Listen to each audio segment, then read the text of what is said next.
नमस्कार। आज हम एक बेहद ही चौंकाने वाली घटना पर बात करने वाले हैं। इसके बारे में हमें कई सारे स्रोत भी मिले हैं। हाँ, अहमदाबाद में एयर इंडिया का एक विमान टेक ऑफ के सिर्फ 36 सेकंड बाद क्रैश हो गया। हाँ, ये खबर वाकई बहुत दुखद है। 12 जून 2025 की घटना है ये। एयर इंडिया की फ्लाइट 171, वो बोइंग 787-8 ड्रीमलाइनर था। हाँ, अहमदाबाद से लंदन गेटविक जा रहा था। हाँ, लेकिन जैसे ही उड़ा मतलब उड़ान भरी ही थी कि तेजी से नीचे आ गया। हाँ, और पास में जो बीजे मेडिकल कॉलेज का हॉस्टल है उससे टकरा गया। बिल्कुल। तो आज हम इन्हीं सब स्रोतों से जो जानकारी मिली है उस पर एक गहन चर्चा करेंगे, समझने की कोशिश करेंगे कि असल में क्या हुआ। सही बात है। सोचिए जरा, विमान सिर्फ 625 फीट, मतलब इतनी कम ऊंचाई पर था। हाँ, 625 फीट, और वहीं से वो अचानक नीचे गिरने लगा। हाँ, और रिपोर्ट्स बताती हैं कि टक्कर इतनी भयानक थी, जबरदस्त धमाके हुए, चारों तरफ बस घना धुआं। और मलबा, विमान के जले हुए हिस्से सब हॉस्टल के कैंपस में फैले हुए थे। वो मंजर तो बहुत ही भयानक रहा होगा। बिल्कुल। और फिर आता है इसका मानवीय पहलू, जो शायद सबसे ज्यादा दुखद है। हाँ, वो तो है ही। आंकड़े ही दिल दहला देते हैं।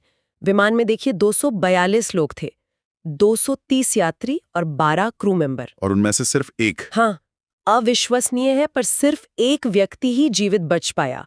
और जमीन पर जो हुआ वो भी बहुत भयानक था। हॉस्टल में कम से कम 39 लोगों की मौत हुई। उफ, और 60 लोग घायल भी हुए। हाँ, 60 घायल, मतलब तबाही दोनों तरफ थी। स्रोतों में कुछ नाम भी आए हैं, जैसे गुजरात के पूर्व मुख्यमंत्री विजय रूपाणी जी। हाँ, उनका नाम था। और मणिपुर की एक केबिन क्रू सदस्य थी गांथोई शर्मा। अच्छा। और जो एकमात्र जीवित बचे हैं विश्वास कुमार रमेश, वो ब्रिटिश नागरिक हैं। उन्होंने हादसे में अपने भाई को खो दिया। हे भगवान, ये हर आंकड़ा एक कहानी है, एक परिवार का दर्द। दुखद। हाँ, बहुत दुखद। अच्छा, हादसे के बाद बचाव कार्य का भी जिक्र है रिपोर्ट्स में, वो तुरंत शुरू हो गया था। हाँ बिल्कुल, सीआरपीएफ के करीब 150 जवान और एनडीआरएफ की 3 टीमें। हाँ, राष्ट्रीय आपदा प्रतिक्रिया बल की टीमें फौरन वहां पहुंच गईं। अस्पतालों में तो खैर बहुत दबाव था, हताहतों की संख्या इतनी ज्यादा थी।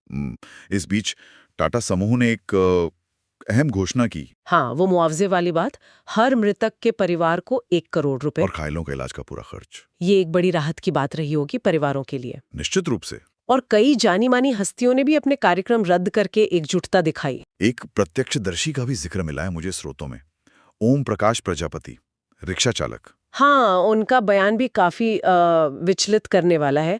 वो धमाके की जगह से बस 30 मीटर दूर थे, बाल बाल बचे। सोची जरा, उन्होंने जो देखा होगा। बिल्कुल। अब सबसे बड़ा सवाल यही है कि आखिर हुआ क्या था, क्यों गिरा विमान? हाँ, यही सवाल सबके मन में है।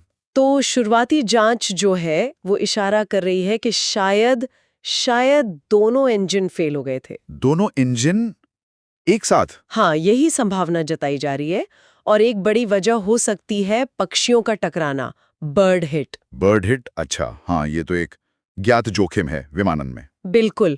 और ये भी पता चला है कि फ्लाइट क्रू ने मेडे कॉल जारी की थी। मेडे कॉल, यानी स्थिति बहुत गंभीर थी। हाँ, ये इमरजेंसी की सबसे गंभीर कॉल होती है। उन्होंने कहा था कि थ्रस्ट लॉस हो रहा है, मतलब इंजन पावर खो रहे थे। और वो ब्लैक बॉक्स, फ्लाइट रिकॉर्डर, उनका क्या हुआ? वो मिल तो गए हैं दोनों ही, लेकिन क्षतिग्रस्त हालत में है। ओह, तो फिर जांच में मुश्किल आ सकती है। थोड़ी मुश्किल तो होगी।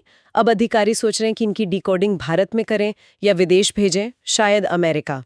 और इस हादसे का असर अब दिखने लगा है। बोइंग 787-8 विमानों की सुरक्षा पर सवाल उठ रहे हैं। क्या उन्हें ग्राउंड करने की बात हो रही है? हाँ, उनकी गहन जांच और शायद कुछ समय के लिए उन्हें जमीन पर उतारने पर भी विचार चल रहा है।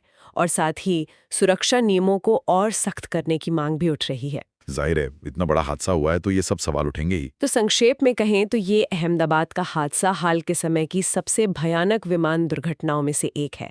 सैकड़ों जाने गईं। और इसने विमानन सुरक्षा पर, खासकर आधुनिक विमानों की तकनीक और जो अप्रत्याशित जोखिम है जैसे बर्ड हिट, उन पर गंभीर सवाल खड़े कर दिए। हाँ, बचाव और पहचान का काम तो अब लगभग पूरा हो चुका है। अब सारी नजरें जांच पर हैं कि असल वजह क्या थी, इंजन फेलियर, बर्ड हिट या कुछ और। बिल्कुल। और वो क्षतिग्रस्त ब्लैक बॉक्स, उनसे क्या जानकारी मिलती है, ये देखना बहुत महत्वपूर्ण होगा।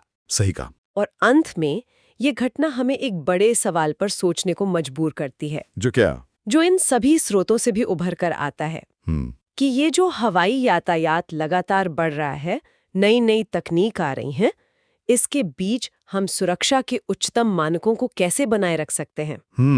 एक जरूरी सवाल है। हाँ, खासकर तब जब हमें पक्षियों के टकराने जैसे प्राकृतिक और अप्रत्याशित जोखिमों से भी निपटना है। ये संतुलन कैसे साधा जाए? ये वाकई एक बड़ी चुनौती है।